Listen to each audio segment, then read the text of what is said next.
नमस्कार, BDV news के इस बुलेटिन में आपके साथ मैं हूं स्वाति। शहर से जुड़ी खबरों को देखेंगे विस्तार से, लेकिन सबसे पहले एक नजर डालते हैं हेडलाइंस पर। एनएमटी बनी अवैध पार्किंग, स्मार्ट सिटी की योजना बदहाली का शिकार। और कार में लगी आग, घोरा बाजार के टिगरी उमरिया क्षेत्र की घटना। वाहन मालिक ने कार में आग लगाने का लगाया आरोप। विश्व कैंसर दिवस के उपलक्ष्य में प्रजापिता ब्रह्मकुमारी ईश्वरीय विश्वविद्यालय के शिव स्मृति भवन में आध्यात्मिक सशक्तिकरण से नवजीवन की ओर कार्यक्रम आयोजित किया गया।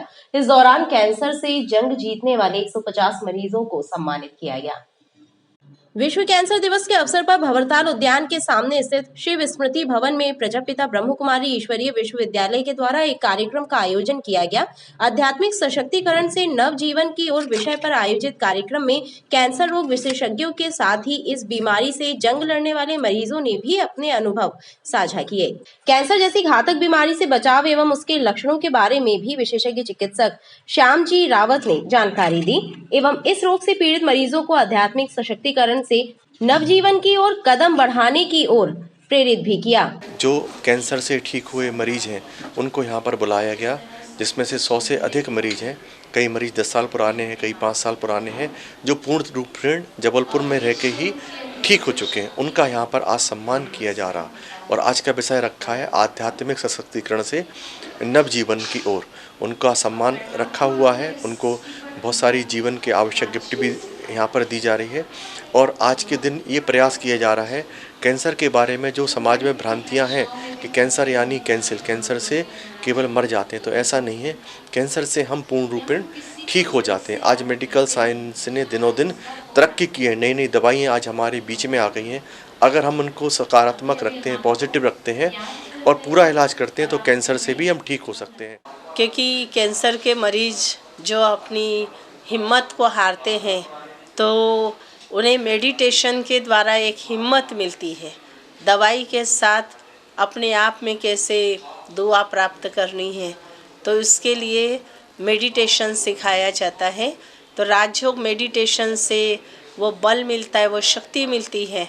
उसी के अंतर्गत आज आध्यात्मिक सशक्तिकरण द्वारा नव जीवन की ओर इस विषय पर कैंसर के मरीजों के लिए जो कार्यक्रम रखा है कि आध्यात्मिक सशक्तिकरण अपना कैसे करें, परमात्मा पिता से अपनी बुद्धि की प्रीत जोड़ करके और परमात्मा से वो शांति, आनंद, प्रेम, शक्तियाँ वो हम अपने संकल्प शक्ति के द्वारा जीवन में लेते हैं, उसकी अनुभूति करते हैं, जिससे अपने आप में ही सभी प्रकार की मुरझाई समाप्त होती और एक खुशहाली अनुभव होना चालू हो जाती है।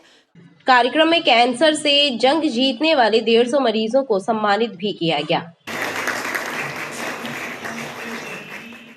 फ्लाईओवर के नीचे बनी अवैध पार्किंग यातायात व्यवस्था और पुल निर्माण कार्य दोनों को प्रभावित कर रही है। फ्लाईओवर के नीचे अवैध रूप से खड़े छोटे बड़े वाहनों के कारण आवागमन बाधित हो रहा है, दुर्घटनाएं हो रही हैं, लेकिन जिम्मेदार अधिकारी ध्यान नहीं दे रहे। टेलीग्राफ गेट नंबर 2 से 4 के नीचे वाहनों की पार्किंग बना ली है। फ्लाईओवर के नीचे अवैध रूप से पार्क किए जा रहे इन वाहनों के कारण आवागमन बाधित हो रहा है। दिन भर दुर्घटनाओं की आशंका बनी रहती है, लेकिन जिम्मेदार अधिकारी इस ओर ध्यान नहीं दे रहे।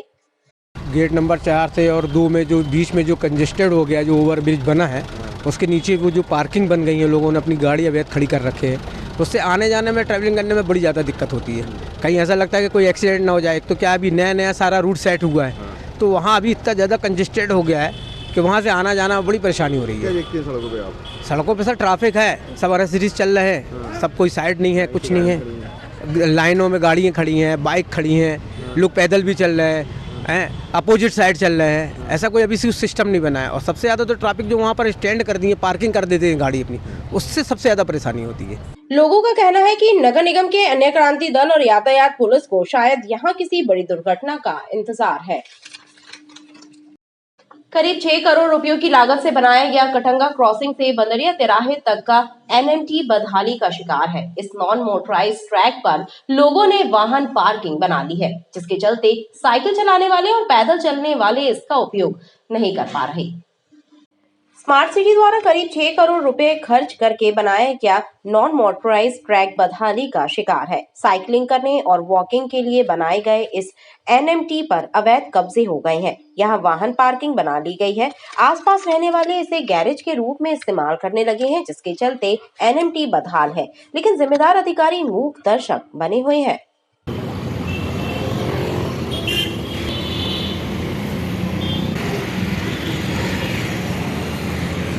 पूर्व में नगर निगम जबलपुर के द्वारा आम जनता के स्वास्थ्य के उद्देश्य से साइकिल ट्रैक बनाया गया था, जिसके संबंध में हैक्सी साइकिल सर्विस शुरू की गई थी और उसको देखते हुए कटंगा से लेकर ग्वारी घाट तक एक साइकिल ट्रैक बनाया गया था। वर्तमान में देखने में ये आ रहा है कि उस साइकिल ट्रैक पर लोगों के भारी वाहन खड़े रहते हैं, 4 व्हीलर खड़ी रहती है, 2 व्हीलर खड़ी रहती है, जिससे जो साइकिल प्रेमी है वो उस ट्रैक का उपयोग नहीं कर पा रहे हैं और उस ट्रैक का वर्तमान में रखरखाव भी नहीं हो रहा, जिससे जो साइकिल प्रेमी है उनको बहुत परेशानी का सामना करना पड़ रहा है। स्मार्ट सिटी की फ्लॉप योजनाओं में शामिल यह एनएमटी लापरवाही की भेंट चढ़ता दिखाई दे रहा है।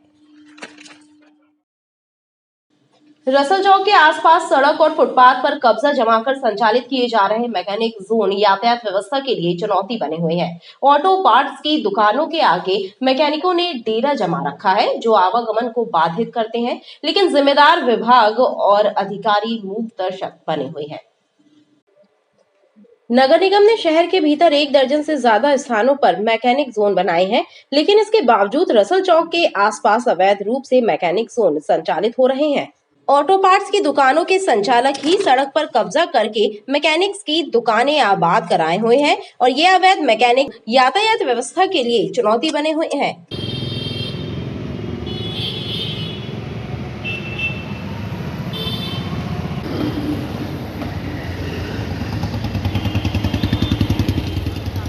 सड़क और फुटपाथ पर फैले इन अस्थायी अतिक्रमणों के कारण दुर्घटनाएं हो रही हैं, लेकिन यातायात पुलिस और निगम का न्यायक्रांति दल मूक दर्शक बने हुए हैं। भारतीय संस्कृति में साड़ी का विशेष महत्व है, लेकिन बदलते दौर में इस पारंपरिक परिधान के प्रति कम होते रुझान को देखते हुए इसे बढ़ावा देने एवं नारी सशक्तिकरण का संदेश देने के उद्देश्य से भंवरताल उद्यान से साड़ी वॉकथॉन का आयोजन किया गया, जिसमें सैकड़ों की संख्या में महिलाओं ने हिस्सा लिया।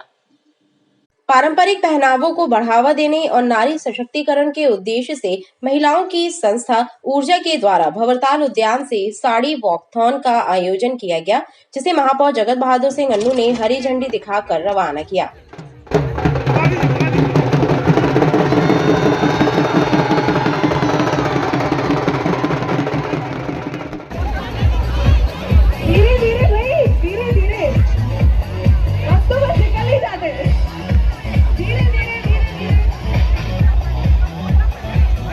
एनजीओ टीम ऊर्जा के द्वारा आज साड़ी वॉकेथॉन का प्रोग्राम रखा गया, जिसमें हज़ारों की संख्या में लगभग 4000 फीमेल्स ने पार्टिसिपेट किया। हर उम्र की मातृशक्तियाँ यहाँ उपस्थित हुई, सिर्फ यह बताने के लिए कि मातृशक्तियाँ कहीं पीछे नहीं हैं, पुरुषों से आगे हैं और अपने दिल की बात, अपनी दिल की ऊर्जा, अपने मन की बात, मन की ऊर्जा बताने के लिए यहाँ सब उपस्थित हैं। आने वाले समय में मैं बहुत बहुत बधाई के साथ शुभकामनाएं इस बात की देता हूं टीम ऊर्जा को कि आप लोग ऐसे ही शहर में बेहतरीन कार्य करते रहें, मातृशक्तियों के उत्थान के लिए कार्य करते रहें। यहाँ जिस तरीके से प्रदर्शन भी हुआ, जो कार्यक्रम किया, निश्चित तौर पर शहर में नहीं पूरे सेंट्रल इंडिया में पहला है ये, और ऊर्जा की टीम को बहुत बहुत बधाई। आज का हमारा जो ऊर्जा ऑर्गेनाइजेशन है, इसने साड़ी वॉकेथॉन का आयोजन किया है, जो कि जबलपुर की सारी महिलाओं के लिए है। और हमारी इस ऊर्जा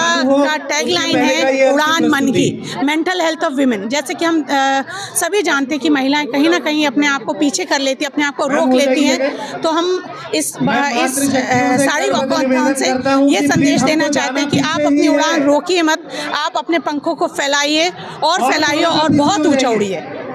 साड़ी वॉकथॉन में सैकड़ों की संख्या में महिलाएं शामिल रहीं।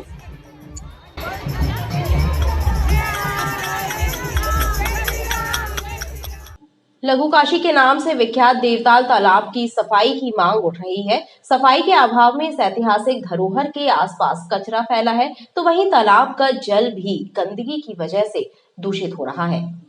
लघु काशी के नाम से विख्यात ऐतिहासिक देवताल तालाब सफाई की राह देख रहा है। साफ सफाई के अभाव में इस प्राकृतिक धरोहर का जल दूषित हो रहा है, जिसके जीर्णोद्धार एवं सफाई से संबंधित योजनाओं को तैयार किया गया और इसकी साफ सफाई भी हुई, लेकिन फिर इसकी ओर ध्यान नहीं दिया गया, लिहाजा तालाब दुर्दशा का शिकार हो रहा है।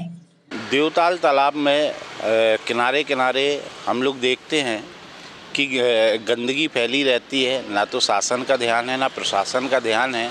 और जो लोग यहाँ पर पर्यटन के लिए आते हैं वो भी कहीं पन्नियाँ छोड़ जाते हैं, कहीं अन्य सामग्रियाँ जल में प्रवाहित कर जाते हैं, जिससे गंदगी बढ़ रही है। यदि हम देखें तो जो देवताल तालाब है ये हमारी प्राचीन धरोहर है और गोंडवाना काल से इस तालाब को जोड़ा जाता है। शासन को चाहिए कि ये चूँकि प्राचीन धरोहर है तो इसको संजोज के रखें और इसका उचित देखरेख करें, जिससे प्राचीन धरोहर को हम अगली पीढ़ी को सौंप सकें। शहरवासियों ने देवताल का सौंदर्यीकरण कराए जाने की मांग की है। नशा मुक्त समाज की परिकल्पना साकार करने के लिए चलाए जा रहे नशा मुक्ति अभियान के तहत ओमती थाने के सहयोग से जागरूकता कार्यक्रम आयोजित किया गया, जिसके जरिए युवाओं समेत अन्य लोगों को नशे के दुष्परिणामों से अवगत कराया गया। नशा मुक्ति अभियान के तहत ओमती पुलिस के सहयोग से सामाजिक संगठन के सदस्यों ने सिविक सेंटर में जागरूकता कार्यक्रम आयोजित किया और लोगों से नशा मुक्त समाज की कल्पना को साकार करने में सहयोग करने की अपील की और नशे के दुष्परिणामों से भी अवगत कराया है। उन्होंने कहा कि नशा एक सामाजिक बुराई है और युवा पीढ़ी नशे की गर्त में समा रही है और उन्हें बचाने के लिए ही ये अभियान चलाए जा रहे हैं।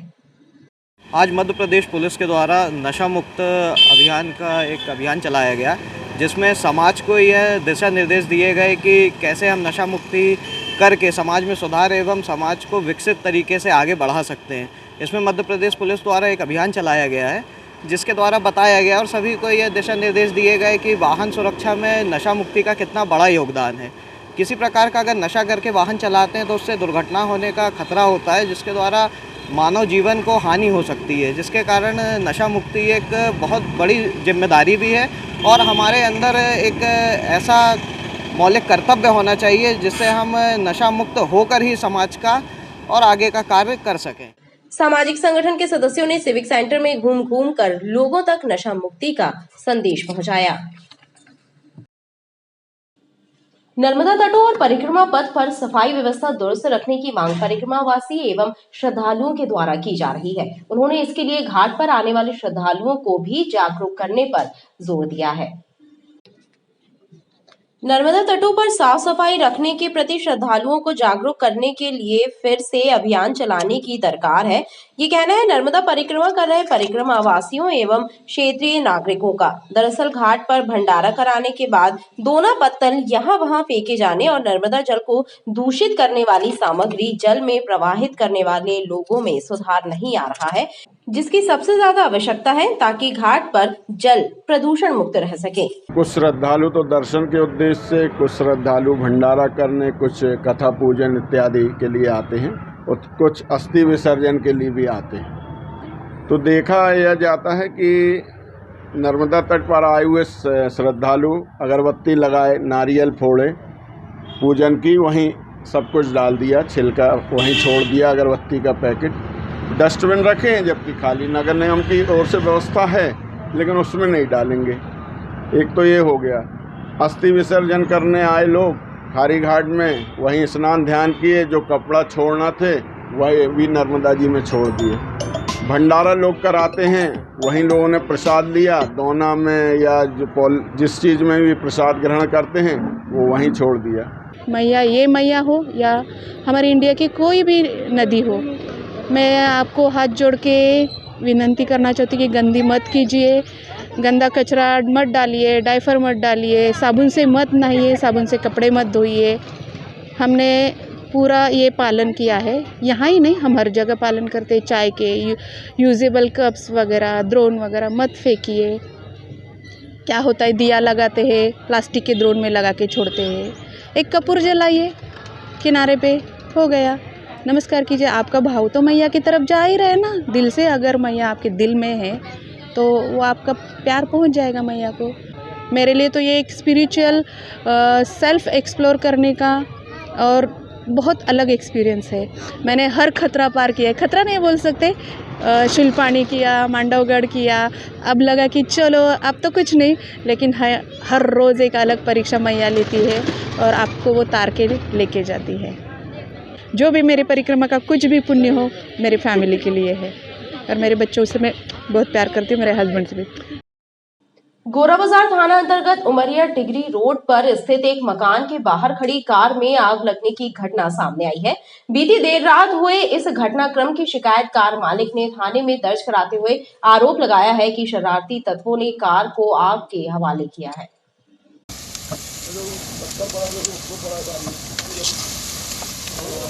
कार में आग लगने की ये घटना गोरा बाजार थाना क्षेत्र की है, जहां पर टिगरी उमरिया क्षेत्र में रहने वाले रेलवे के सेवानिवृत्त कर्मचारी मोहनलाल अहिरवार के घर के बाहर खड़ी डिजायर कार में देर रात कुछ असामाजिक तत्वों के द्वारा आग लगा दी गई। लगभग रात 3 बजे जब मोहनलाल को अग्निकांड का एहसास हुआ तो उन्होंने अपने बेटों के साथ मिलकर आग बुझाई, लेकिन तब तक कार काफी डैमेज हो चुकी थी। मेरे घर के सामने गाड़ी खड़ी हुई थी। रात को मैं 3:30 पौने 4 बजे बजर बजने की आवाज़ आई तो मैं बाहर निकल के देखा तो गाड़ी में आग लगी हुई थी, जिसको मैंने अपने दोनों बेटों को जगाया। जगाने के बाद बाहर आके गाड़ी बुझाने का प्रयास किया गया, गाड़ी बुझ नहीं पाई, आग बुझ नहीं पाई, जिसकी वजह से गाड़ी पूरी तरीके से जल गई। टोटल डैमेज हो गई है, किसी प्रकार का उसमें कुछ बचा नहीं है। कोई शरारती व्यक्ति ने लगाई होगी, क्या व्यक्ति हम तो पहचानते भी नहीं, जानते भी नहीं। कोई पुराना किसी नहीं, मैं तो अभी 1 साल हुआ मेरे को इधर आके शिफ्ट हुआ। क्या करते हैं आप? मैं रेलवे में नौकरी करता था, रिटायरमेंट हो गया हूँ। ये मारुति डिजायर कंपनी गाड़ी है। थाने में शिकायत की है, थाने वालों ने आश्वासन दिया है कि उसकी कार्रवाई की जाएगी। अभी तक कुछ इसका जानकारी नहीं मिली है मुझे। पुलिस द्वारा घटना की विवेचना की जा रही है। खबरें लगातार जारी है, आप देखते रहिए PTV न्यूज।